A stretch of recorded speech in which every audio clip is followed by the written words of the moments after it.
I just tried to go live. I was having a problem with my microphone. Today we are talking pumpkin spice Dungeons and Dragons. So it's fall. Well, summer's not totally over. We still have until the 21st. But it is becoming the pumpkin spice season. All the coffee houses love to share their pumpkin spice, and people love to put their sweaters on and get their leggings out and put their fall boots. So today I thought I would just go over some models that I just printed. Some of this stuff is from Mammoth Factory, some is from Pop Mini Culture. Today I have here, this is the Pumpkin King, and we have a Pumpkin Golem, and we have the Headless Rider, and we have Freddy Krueger, although he does look a little cartoony. This was painted by Bob, the Painting Alchemist. And I'll probably repeat some of this information. The Pumpkin King is a model. I guess he's summoned in a giant pumpkin patch. I have plenty of resources online where we can find information. Let's put this down a second. Let's turn this here. So I got the Pumpkin King up on my my iPad here, and there's plenty of homebrew content online to be able to find. I love making my own homebrew monsters, and I also love using the different resources that are online. So a Pumpkin King is a huge plant.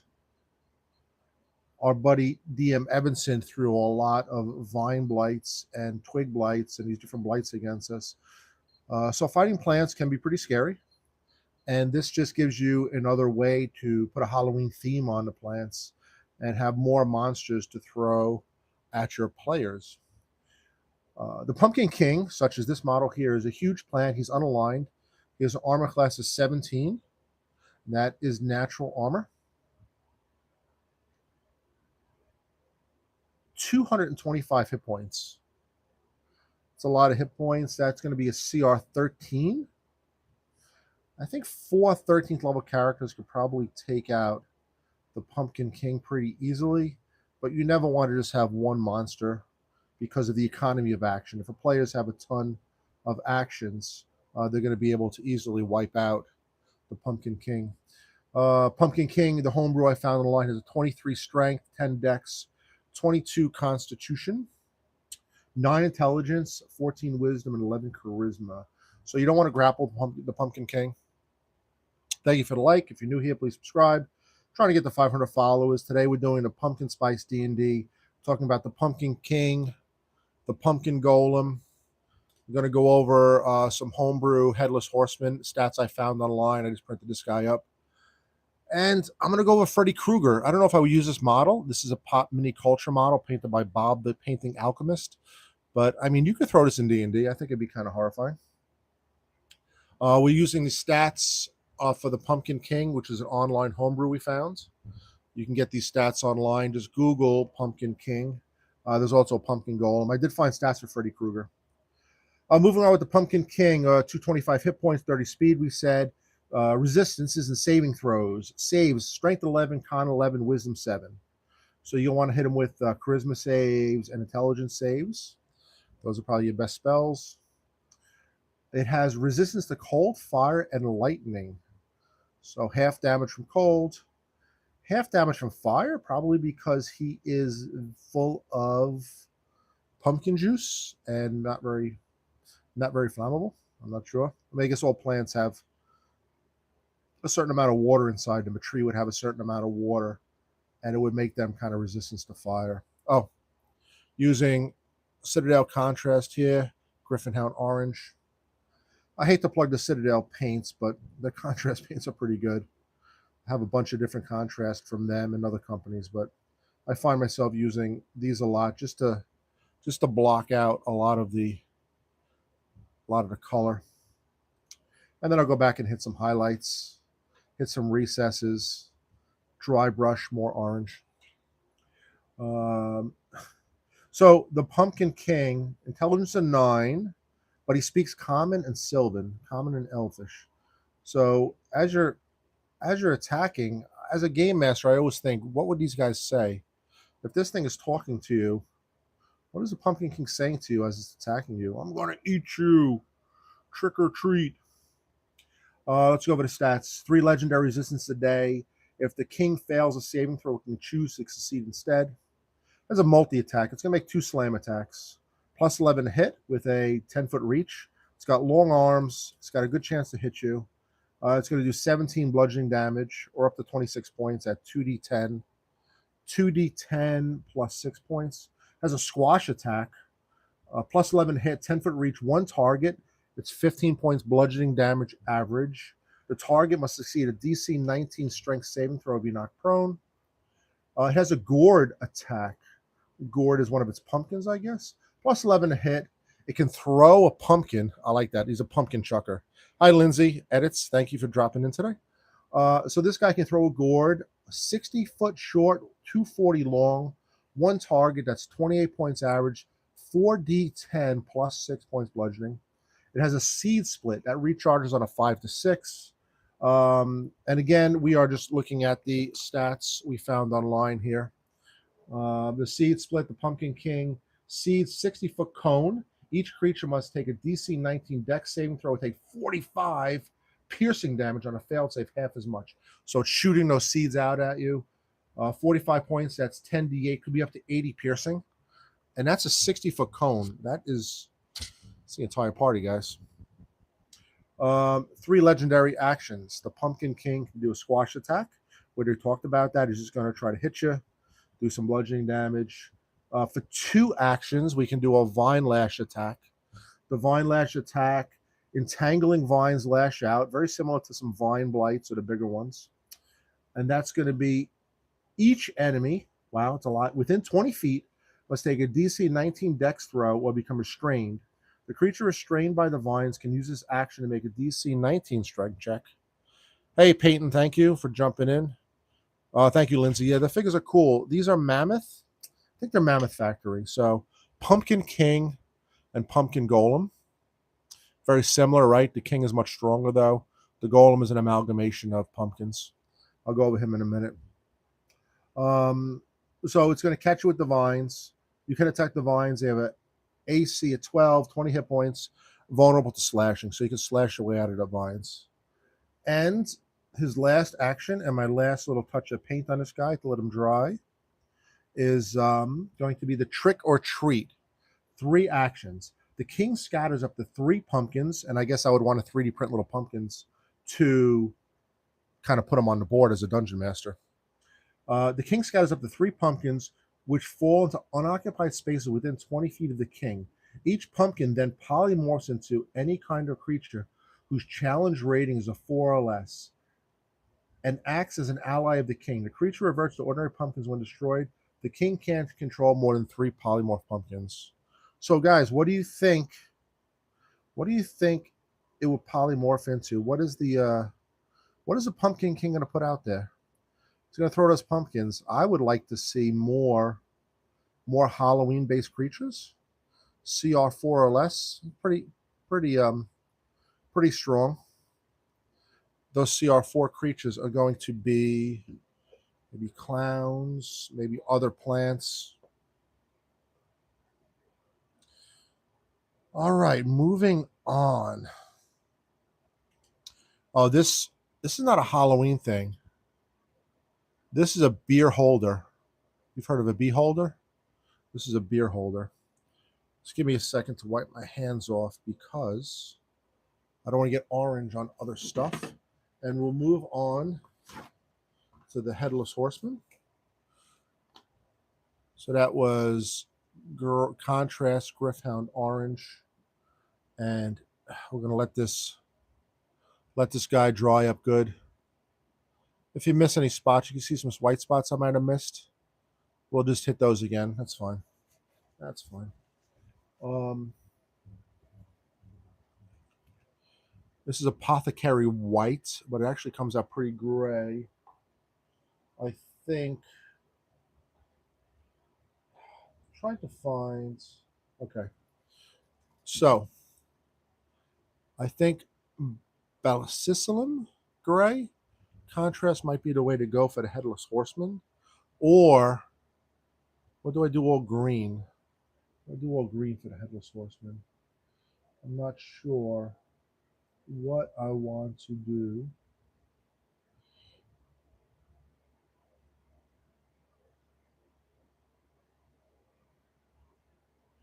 I am looking for the Headless Horseman. Okay.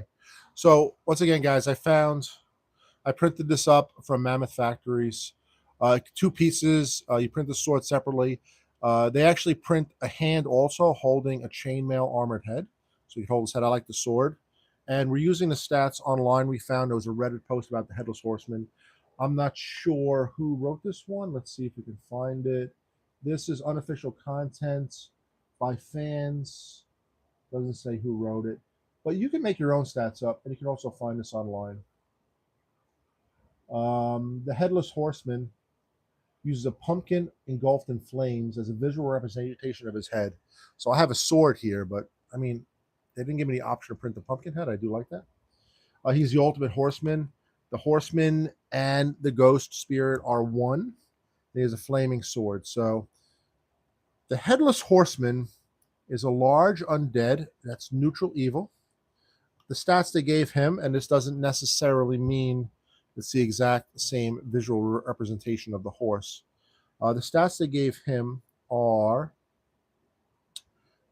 armor class 19. That's half plate and a shield. And that's a pretty high armor class for a spirit. They gave him 168 hit points. That's going to be 16 dice 10 plus 80 and a 60-foot move. I actually haven't added a ton of cavalry into my adventures. We end up having mules, and we end up walking around with some horses here and there. Oh, that's coming out nice. I like the black. And we'll be able to pick the eyes out red. They're going to give him a 60-foot move, so I guess he'd be able to run up, charge, and continue his movement. You could do an attack of opportunity, of course, but maybe he would just, take the risk at armor class 19 and just go 60 foot back and forth, so you can't actually get into combat with him, and you're just taking that attack of opportunity.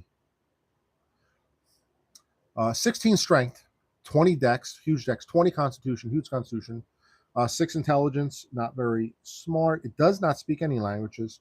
A wisdom of 16, which actually gives him a pretty decent save, at least at the +3. A charisma of 10. We're looking at saving throws, +9 constitution, +7 wisdom. They're all out of wisdom-based saves. I believe clerics will be throwing out there, so that's probably going to make him a little bit tougher to fight. He is undead, though, so he's subject to all the kind of undead shenanigans that clerics can do, including turning and maybe affecting with different things. He's immune. Let's go with skills. Athletics +4, perception +11, so he's probably going to see you. Damage resistance to fire, resistance to bludgeoning, piercing, and slashing from non-magical attacks. In the world of Erendor, we have a monster hunting guild called the Silver Fang Society, and we've given them access to silvered weapons and arrows, and those count as, even though they're not magical, they count as magical for creatures. So my order can actually hunt undead and monsters like this, even at the lower levels, because resistance is half damage. Bludgeoning, piercing, and slashing, that's all weapons. He is immune to necrotic and poison. Condition immunities: charmed, frightened, poisoned, prone. So he can't be knocked prone because he's on a horse. So they just gave him a full immunity to that. Dark vision 120, passive perception 17. That's a huge dark vision range and a very good passive perception. You can still hide from him, but you need a 15 to roll that stealth to hide, and you're going to have to beat a 17 to really be hidden from the horseman. He is a CR9. Magic resistance. The Headless Horseman has advantage on saving throws and other magical effects. So this guy is resistant to magic. The Never-Ending Story. Now, this is not a rule I made up. This is homebrew I found online. I just Googled Headless Horseman, Headless Rider, and this popped up. The Never-Ending Story. If damage reduces the Headless Horseman to 0 hit points, its body falls unconscious and it's immune to everything.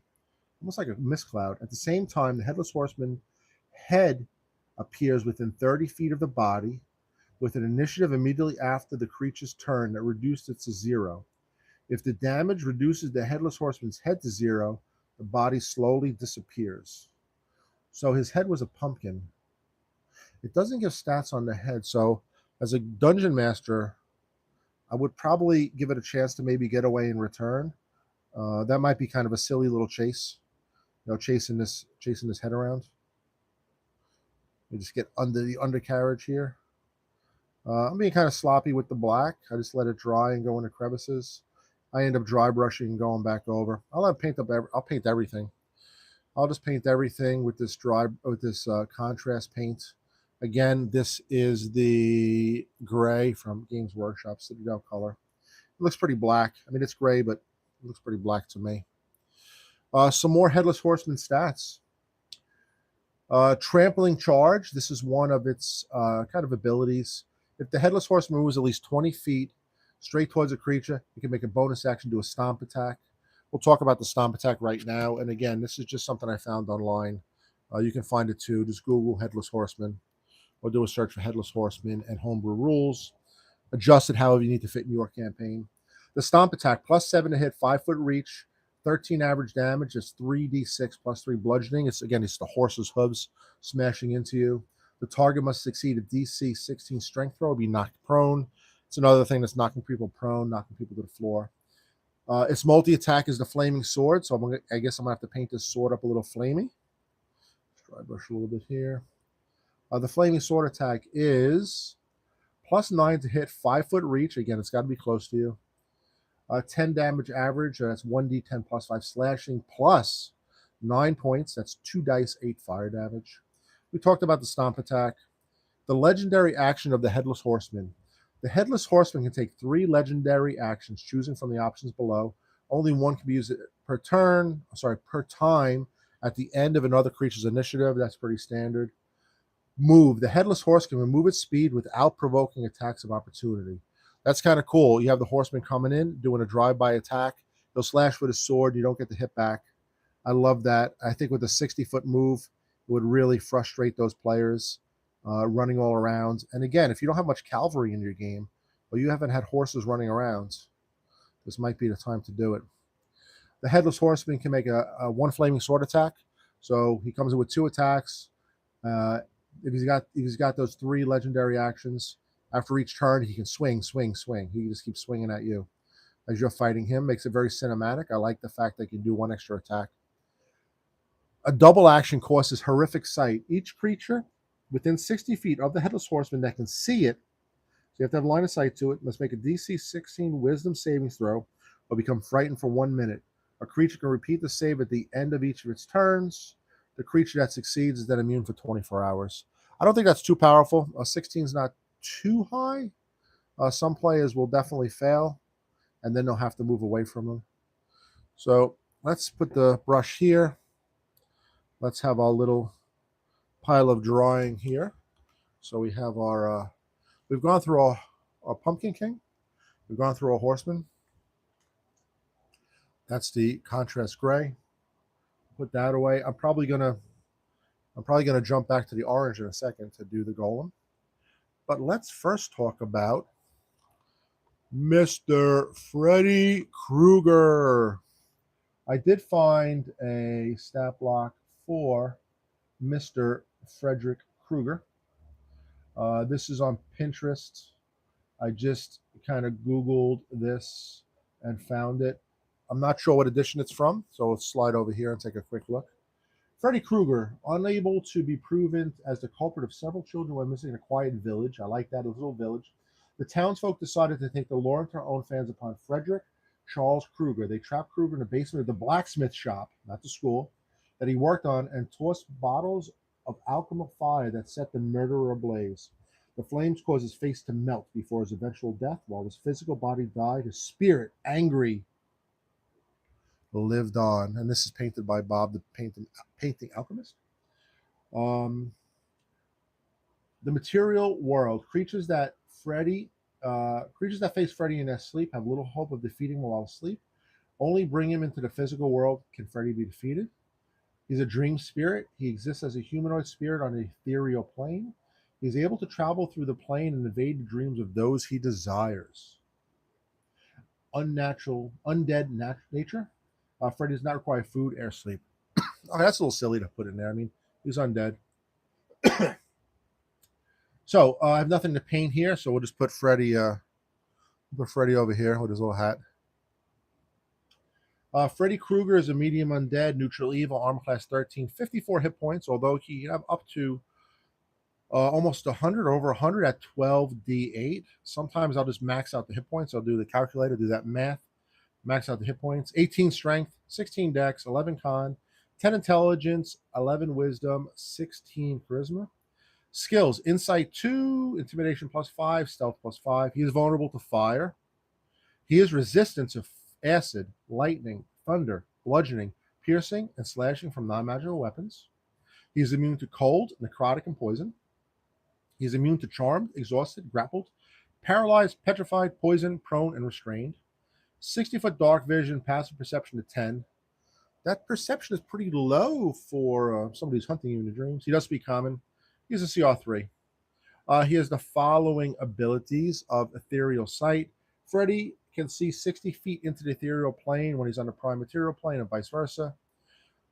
Ethereal touch. Freddy can't affect or be affected by anything in a material plane while he's on the ethereal plane through his dreamland haunt. Incorporeal movement. Freddy can move through other creatures and objects as though they were difficult terrain. He takes 5, that's 1d10 force damage, if he ends his turn inside an object. It's kind of cool that you could have him in a dungeon or a village and you'd be running through the walls. I mean, you would have him on the board, right? You would have him on the board, and your villager, well, that's a hag, but your villager would have to fight him. Lingering spirit. If Freddy's remains are not sanctified through a spell such as Hollow, the spirit reforms on the ethereal plane in 1d10 days following his destruction, regaining all hit points and appearing within 1 mile. So you got to kill this guy. He has a multi-attack, 3 claws. You got that famous Freddy Krueger claws. That's going to be +5 to hit, 5-foot reach, 1 target, 6 average. It's only 1d6 +3 slashing, but he's doing 3 attacks. Back to the ether. Freddy enters the ethereal plane using a sleeping or intoxicated humanoid creature currently in the material plane as a portal. Okay, that's kind of weird. So he can go into the dreams. Somebody's drunk at a bar. He slips into your dreams. And I guess this giant rule here is really where the magic happens. The Dreamland Haunt. Freddy magically touches a sleeping or intoxicated humanoid. A protection from evil or good spell cast on a target prevents this contact, as does a magic circle. It's nice to see the alternative spells getting some love, and the fact that, that might be a spell you want to cast, magic circle.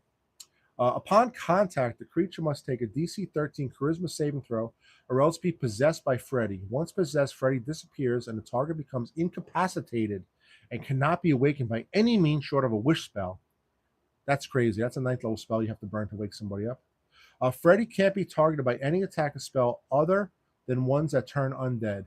This possession lasts until the body drops to 0 hit points. Freddy ends it as a bonus action, or he will be turned or forced out by an effect like a Dispel Evil and Good, which sends him back to the ethereal plane. At the end of the creature's turn, repeat the save, ending on a successful and waking up instantly. Each time a creature fails a saving throw, its maximum hit points are reduced by 6. That's 1d6 +3, the same as a slashing claws. If this effect reduces them to 0 hit points, the target dies, and they become trapped in Freddy until he is destroyed. So he's absorbing those souls. The reduction of the target's hit points maximum lasts until removed by a greater restoration spell or similar magic. That's a huge magic. You're talking wish spells, you're talking greater restoration, level 9, level 5. There's some big magic to fight a creature who has 54 hit points. The reduction of the target's hit points lasts until removed by a greater restoration. A creature that succeeds on a saving throw against this effect can attempt a full credit into the material plane, forcing to make a charisma saving throw equal to 8+ the target's charisma. On a failure, he appears in the material plane, unable to enter the ethereal plane except in corporal form, unable to enter the ethereal except back through his portal. So basically, you got to get possessed, you got to get haunted, You got to pull him into the all world, and then you got to beat him up because he's going to try to escape through these bodies. I'm not sure how I would play him in a game, or what kind of encounter I put him in. But let's put Freddy here, back with his vampires. As I pull up the stats for the pumpkin golem. So this is a site here called Howinus. And this person here, Dungeon Master, I saw the name a little bit ago. This is by John on Dumbest DnD. We have the stats for a pumpkin golem.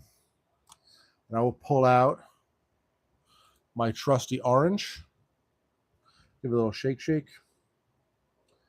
Get that brush ready. And we're going to cover this whole thing while we read. A pumpkin golem is a large construct, unaligned, 12 armor class.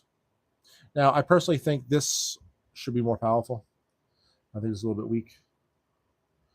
Get in there, contrast paint, and do your magic. So pumpkin golem, 12 armor class, 42 hit points. We're looking at, that's 5 dice, 10 plus 15, so 50. We can go up to 65 hit points. This is a CR2 creature. I guess if you were throwing this against level 2 characters, I might pump up the hit points. I feel like this is almost a World of Warcraft monster where you go into the little town of Goldshire and somebody tells you, "Excuse me, good sir, can you go get me some fresh pumpkin? Oh, there's a pumpkin golem," and you have to beat him up and fight him. And he would drop no loot because he is made of plants. Let's see, speed of 30. No help, no bonus saving throws, no bonus skills, no bonus resistances, no bonus immunities. Just a big plant, an amalgamation of pumpkins. Strength 16, that's a +3. Dex 8, -1, so very susceptible to Dex spells. Constitution of 16, that's +3. Intelligence of 3, which is the bare minimum. It's basically an amalgamation of plants. Wisdom of 10, average on that, +0 to save. Charisma of 3, although I don't know. I think I would love to see a bunch of pumpkins. I don't think my charisma will be 3. No condition immunities. A dark vision of 60 feet. Passive perception of 10. A challenge rating of 2, like we said. Now, it does have an armor class of 12, but this person who made this homebrew gave it pumpkin armor. The pumpkin golem's body is made of reinforced pumpkin material. I don't know what reinforced pumpkin material is. Just it's a bunch of pumpkins and plants. Providing with natural armor. Oh, it's just a description of its armor. That's why it has an armor class of 12 instead of 10. I like that this one that was sculpted and printed has like a gravestone mixed in. He picked up a shovel. You can see vines holding the pumpkin golem together. And then all the different plant material, which I'm gonna paint with some bright green. Actually, not contrast, regular paints. You hit all the bright green vines, and that is an opposite color to orange, and that's really gonna pop. So the pumpkin golem is fearless. It's immune to the frightened condition, which they should have gave it a resistance immunity. And again, this is just something I found online. Pumpkin golem, you could probably find better stat cards or change them yourself, but we're just doing the pumpkin spice broadcast today. They give him a multi-attack, 2 attacks, 1 claw and 1 slam attack.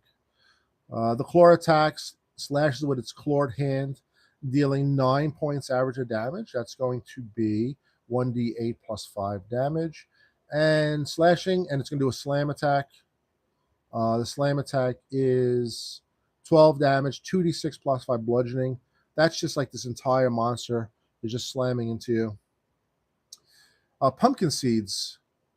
Now, this is interesting because the Pumpkin King has the same attack.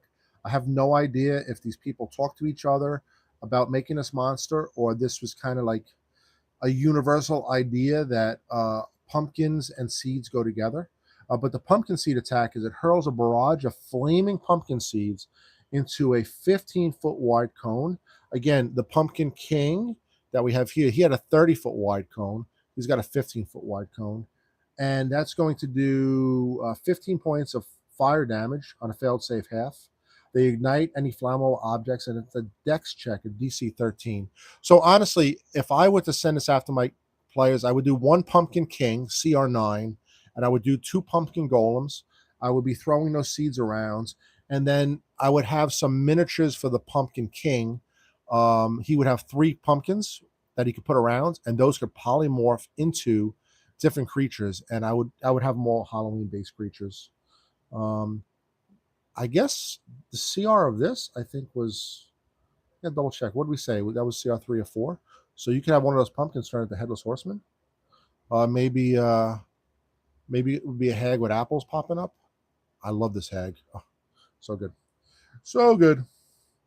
So that's kind of it, guys.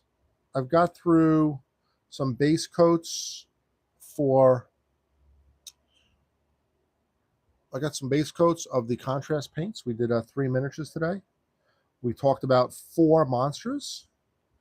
We talked about the Pumpkin King, the CR9. It's great. Then we talked about Freddy Krueger. Let me just wipe my hands down so I don't get orange on everybody. Talked about Mr. Freddy Krueger here, popping into the Dreamlands. I think he's an awesome model. That's Pop Culture Minis. And we got through the Headless Horseman, his flaming sword. I'm feeling very October happy about all the stuff coming up. And then we have the Pumpkin Golem. So if you had fun watching, please give a like or a comment or a subscription. Thank you for stopping in on this Saturday morning. And make sure to tune in tomorrow morning where we interview Ron of Page. That's the Philadelphia Area Gaming Convention tomorrow at 10 a.m. We're coming out with that. And we're really going to talk about playing D&D at PAX. This is the base for the Pumpkin Golem that was printed up. Be coming on that. It's a pretty nice base. And then some other projects. We have a statue with an undead monster on top of it. Sorry, a statue possessed by a spirit.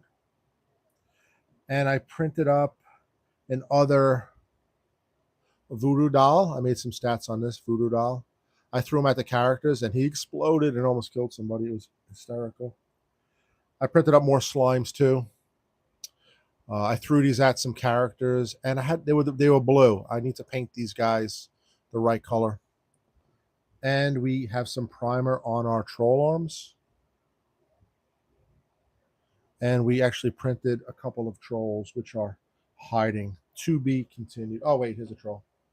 These are some Mammoth Factory trolls. I got 3 trolls, and we're going to do a little storyline with the hag. So.